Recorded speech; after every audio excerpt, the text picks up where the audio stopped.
अब हमको प्रयास नहीं करना उसको दूर करने का, ये जिम्मेवारी हमारे प्रभु की है। और प्रभु के ऊपर अगर आपने भरोसा दृढ़ कर लिया तो हर अड़चन अड़चन बन जाएगी, भगवान की पूजा बन जाएगी। पर देखो, इस बात को लेकर के हमें अशुद्ध आचरण नहीं करना, गंदी पड़ेगी। ये लीला बिहारी गुरु हैं, बहुत करुणामय है, इनसे उल्टा मत खेलना, नहीं तो अगर ये उल्टा खेलने लगे तो तुम पहचान ही नहीं पाओगे। कह रहे हैं अपने आचरण को जानबूझकर अशुद्ध ना करो, तुम्हारी सारी बुराइयों की जिम्मेवारी हरि ले लेंगे। शब्द पर ध्यान दीजिए, जानबूझकर तुम अपनी बुराइयों का प्रयोग मत करो, तुम्हारे में जो बुराई है वो श्री हरि स्वयं स्वीकार कर लेंगे। वो ठीक है, जैसे आग में मल पड़े या चंदन या लोहा पड़े या लकड़ी, आग सबको अपना रूप दे देती है, ऐसे हर बुराई हरि में जाके परम सद्गुण बन जाती है।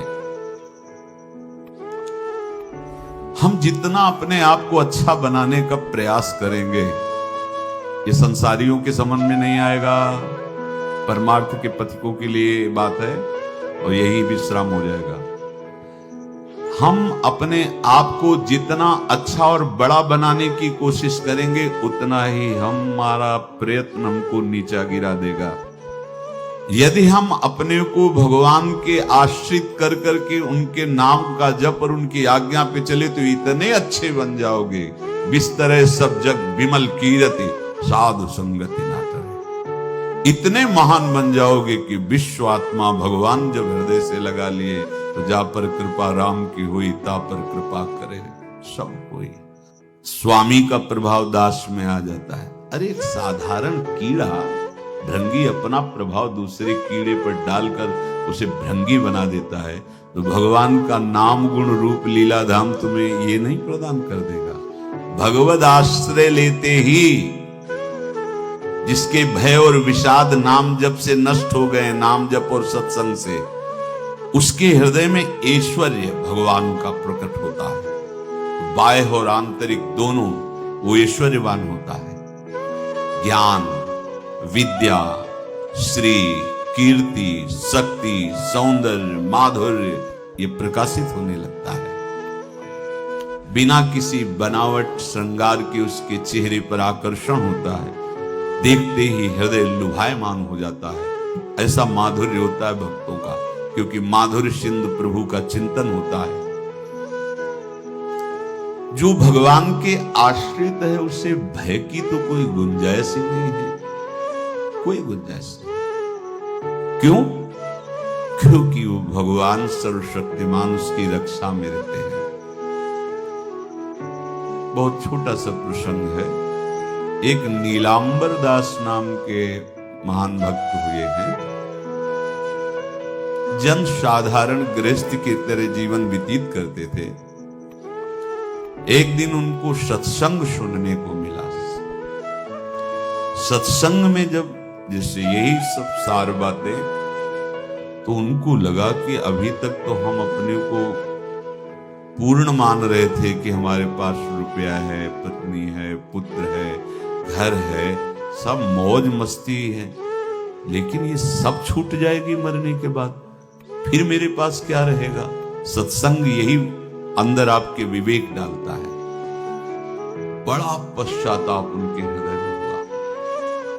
ये है कृपा, जिसको अपने लौकिक भोगों के बीच में रहकर उनसे जलन पैदा होने लगे, जान लेना भगवान उन पर बहुत कृपालु हो गए हैं। उनके हृदय में प्रार्थना जागृत हुई, प्रभु कोई साधन भजन नहीं जानता, अभी तक तो गृहस्थी के भोगों में और भोगों के संग्रह में मुझे ऐसा लगता रहा कि मैं पूर्ण हूं। चिंतन गाढ़ होने लगा प्रभु का। सत्संग जहां हुआ था वहां भगवान जगन्नाथ जी की चर्चा, जो प्रेम विभल हुए थे ब्रज लीला में, सुन करके ब्रज लीला का भाव सुनकर श्री सुभद्रा जी, बलराम जी और लाल जी, वो प्रेम विगलित रूप, तो जो हम सुनते वही हमारा अनुराग होता है। तो नीलांबर दास के मन में दृढ़ संकल्प हो गया, अब सबसे पहला जीवन का काम भर नेत्र जगन्नाथ जी को देखो। जगन्नाथा स्वामी नयन पथगामी। एकांत में बैठ के बहुत रोना आया कि प्रभु बहुत दूर हो, ये उत्तर प्रांत की बात है और आप बहुत दूर हो, कैसे मुझे सामर्थ्य दो कि मैं इस ग्रह रूपी बेड़ियों को तोड़कर निकल पड़ूं, मोह रूपी हथकड़ियों को तोड़कर निकल पड़ूं। ऐसा ही हुआ। जब कोई सच्ची चाह हृदय में प्रकट कर लेता है तो मंजिल दूर नहीं लगती, चाहे जितना दूर हो। कुछ अर्थ दिया और अपने परिवार से प्रार्थना की, बच्चे सयाने थे, ये सब वैभव आप लोग देखो, मैं किसी योग्य नहीं रह गया। अब जब तक जगन्नाथ जी को भर नेत्र नहीं देख लूंगा तब तक अब जीने की आशा नहीं। तो घर वालों ने भी देख लिया था कि अगर ये सुखी रहे जगन्नाथ जी को देखकर तो ये हालत इनकी ऐसी देखी नहीं जाती, न खाना न पीना, कुछ अच्छा न लगना। सबने अनुमति दे दी, झोली में कुछ अर्थ रख दिया, भाग पड़े जैसे बहुत समय से बिछुड़ा हुआ कोई अपने प्राण प्रिय से मिलने के लिए। ना खाने की चिंता, ना पीने की चिंता, ना मार्ग की थकावट, बस नेत्रों में उत्साह भरा हुआ है।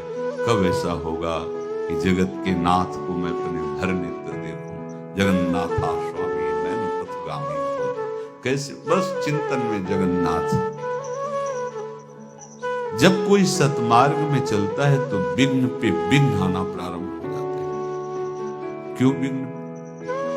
क्योंकि हमारे कुछ पूर्व पाप होते हैं जिनको भस्म होना अनिवार्य है। जैसे आप कल श्री गोपाल चरवाहे का चरित्र सुना कि 27 दिन क्यों इंतजार करवाया भगवान ने। विरहाग्नि में अनंत जन्मों के सब पाप भस्म हो गए, निर्मल शुद्ध बुद्ध परमात्मा स्वरूप हो गया। भारी थकावट शरीर में, नदियां पड़ती, नाले पड़ते हैं, कष्ट सहते हुए। अब जब विशाल भागीरथी के तट पर तो तैरना आता नहीं था, संध्या का समय हो गया था। विचार किया कि रात भर यहां रुकना मेरे बस की बात नहीं। चैन नहीं है हृदय, चैन नहीं होता है हृदय। जब वो लगन लगती है ना, लगन का काम ही होता है अगन, उसको कुछ सुहाई नहीं देता।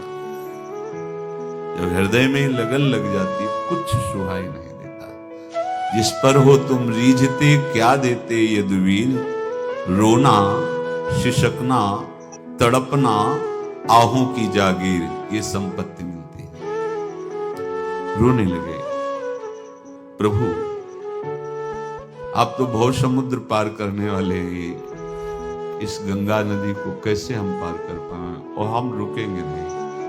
अब चाहे प्राण चले जाएं, तैरना तो आता नहीं, मैं पार जरूर पाऊंगा। इतने में देखा एक नाविक मछुआरा मछली, वो बहुत ही दुष्ट स्वभाव का था। उस दिन उसको मछलियां मिली भी नहीं थी। इनको रोते हुए देखा तो नाव किनारे लाया। पार चलना चाहते हो? बोले हाँ, तुम्हारी झोली में पक्का निश्चय।